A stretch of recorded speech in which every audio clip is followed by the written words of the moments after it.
Yo, what it do, YouTube? Your boy Fly King Dimes back at you with another upload, back at you with another banger. And today we're gonna be doing something a little bit different.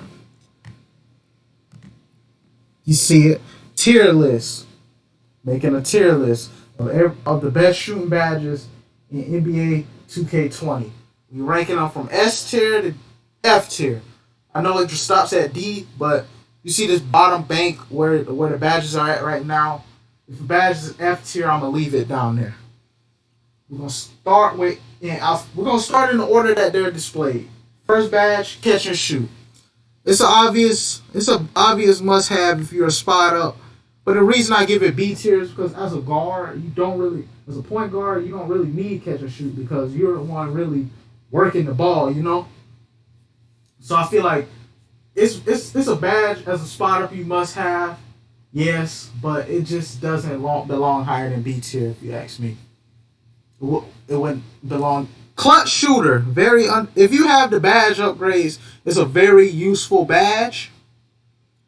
Clutch shooter, it always activates in the clutch. I like having that badge on my sharp. I love it. B tier as well. But the reason it's B tier is because if you don't got the badge upgrades, there's no need to have clutch shooter. Corner specialist. It's an A tier badge. I like how they reworked corner specialist this year to where fading towards the corner counts. Shooting from the wings, sometimes the wings close to the corner, a lot of times it count. I noticed that. Of course, corner middies even count everything instead of just the corner threes. So everything, a lot of different things count towards corner specialists. Next we have Deadeye, another A tier badge. You know, it helps when the defender's closing out, coming at you on the closeout. I oftentimes feel like if you have Deadeye, it helps the defender a lot of times have a lower contest. And even if it is a decent contest on the closeout, it's too late. Deep phase.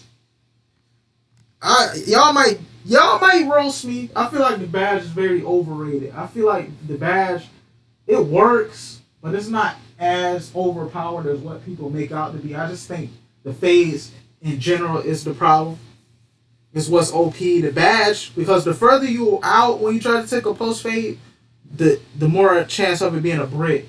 And then with D phase, if you got the right fading animation on, it's never getting blocked. So I feel like it's overrated. But yes, it's functional, but it's a little overrated. I'm gonna say C tier, because in my ranking, C is average. Yeah, so it's just an average mid-level badge, if you ask me. I feel like it's more so the animation. It's more so the animation a lot of times than the badge itself. Next, we have difficult shots. Another B tier badge. I feel like difficult shots, it works, but it's not really a must-have. Like, same thing with catch and shoot and clutch shooting. Difficult shots is not a must-have unless you're fading a lot. If you're not really fading often, you don't really need the badge. So yeah, that's my take on difficult shots. Flexible release. Like I said in the badges that should be removed video. If you need flexible release, you don't need to be a shooter. You don't need to be a shooter if you need flexible release. Why do I say that? Because it only helps on lates and earlys. Very early, very late. Because at the beginning of the year, I thought it helped with full bars in general. But when I found out that it didn't, there's no point. There's honestly no point. Next badge we have is Green Machine. I don't know. I want to kind of put it in a B tier, but I feel like it's better than the B tier list badges. So I'm gonna put it in an A. Because when you start greening, you feel that Green Machine kicking in. You get a little more leeway. It's like sometimes it's like, I kind of hold that a little too early or a little too late. Sometimes I feel like 2K bail you out with the green because you've been greening all game. That's how I feel when I use Green Machine. So it belongs in the A tier for me. Hot Start. It's not really a must-have badge, but it's functional. And at the beginning of the game, it's very useful. If you make your first shot, it goes on until you miss. If you're a pro-am / rec player, do not put it on because by the time you miss, you wasted maybe three badge, two, three, four, one badge point that you could have put somewhere else. But I feel like Park, the games is much shorter, so by the time you beat not miss your first shot, you might be further along in the game. So yeah, I feel like Hot Start, just for the risk factor involved, it works. It would be up here, but when you miss your when you finally miss, it's no longer functional for the rest of the game. Literally, it's no more functional. Next, we have Hot Start, S tier, simple. Because if you have all your hot spots, you getting a boost every time you shoot. Every time. I mean, literally every time. So if you got all your hot spots, I mean, the higher your three ball, I feel like the lower tier you need it on, but it's always going to be a must have. But if you have a lower shot rating, the higher you would want it. Like if you're a two-way slasher playmaker, you probably going to want it higher than me on a sharp. I use it bronze, but I do notice it works, and I have to give it its credit. Next badge, Ice and Veins, F tier. Even if you're a pro-am and rec player, you don't need Ice and Veins to make free throws. Come on, man. And it only helps in critical moments anyway. Even if it helped throughout the whole game. Now, if you're a center with a low free throw rating, I can see it. But anybody else, you don't need Ice and Veins. So it's an F tier badge for me. I'm sorry. Pick and Popper, D tier. The reason it's D tier, I feel like it would pick and popper, same with pick and roller, would help a lot more if it will implement, if it could work on the slips. If you could slip off using the badge, I feel like it would be useful. But it only helps when the pick hits and you got a little bit of time to pop after the screen is set. So that's why it's a D tier for me. I thought it would have been a better badge, but it's not.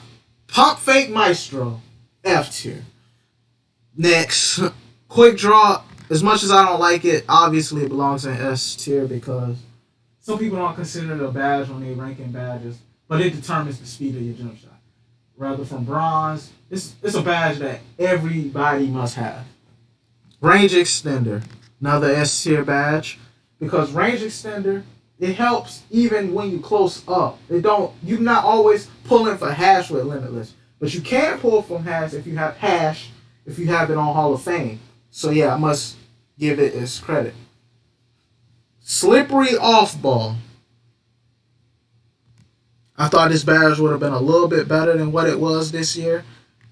It does help if you're a center. I'm gonna have to go C tier because if you're a center with a few upgrades, it does help your slip movement be better. So yeah, I gotta give it its credit for that. I thought it would have helped more with dexing and stuff like that, but I was wrong. I was nervous about the badge because dexing was a legit problem last year. It was like you couldn't stop it, but this badge, on top of it, I was thinking it was going to be crazy, but it's really not. I feel like that badge needs a strong buff because that badge has so much potential, if you ask me. Not Tireless Shooter, my bad. Steady Shooter. It works, D tier, because it works. It does what it's required to do. People can really hit 100% smothers with this badge if they try. I mean, the penalty is there. You notice it, but the penalty is not too bad. But I just wouldn't use it because I wouldn't feel comfortable shooting up 100% contest every time. So that's why I wouldn't use it. But I played against the badge before and it works. Tireless Shooter. I don't know too much on Tireless Shooter. I don't know how functional it is, but I know some people swear by that badge. So simply off the fact that I know some guards use it, at least bronze, I'm going to have to put it C tier. I don't mean to offend you if you use it. I just don't believe it belongs in the category with catch and shoot, difficult shots, clutch. Well, maybe you could argue with difficult shots and Tireless Shooter hand in hand, but I don't know. I just don't know too much about it. It just seems like an average badge to me. It don't seem as bad as the badges below. Well, maybe I might have to put it B tier because I do see a lot of guards over the court like play shots use it because usually the play shot is usually coming off the screen and using most of his stamina. So I feel like it is functional. It does what it's supposed to do. So yeah, I might have to say B tier for it. The last badge, volume shooter. Volume shooter and clutch shooter, I'm telling you, hand in hand, you should not be missing in the clutch with this badge and clutch shooter. If you miss, there's a problem. But the thing with volume shooter, if you're not the primary scorer of your team, source of scoring for your team, you don't need it. But if you're like the guard, if you're the guard and all of the offense run through you, you need it. And if you're a pure sharp playing pro am and maybe even part, because I use it in part, maybe you will need it. I feel like it's a very underrated badge, underappreciated. But yeah, this is my tier list. S tier, Hot Zone Hunter, Quick Draw, Range Extender. A tier, we got Corner Specialist, Dead Eye, Green Machine. B tier, Catch and Shoot, Clutch Shooter, Difficult Shot, Steady Shooter, Tireless Shooter, Volume Shooter. C tier, Deep Fades, Hot Start, and Slippery Off Ball. D tier, Flexible Release and pick and Popper. F tier, you got Ice and Veins and Pump Fake Maestro. Like, comment, subscribe. Y'all don't know how much I appreciate the success that we've been getting as of lately. 800 subs coming soon. Comment badge if you made it to the end of this video. And we're out. Peace.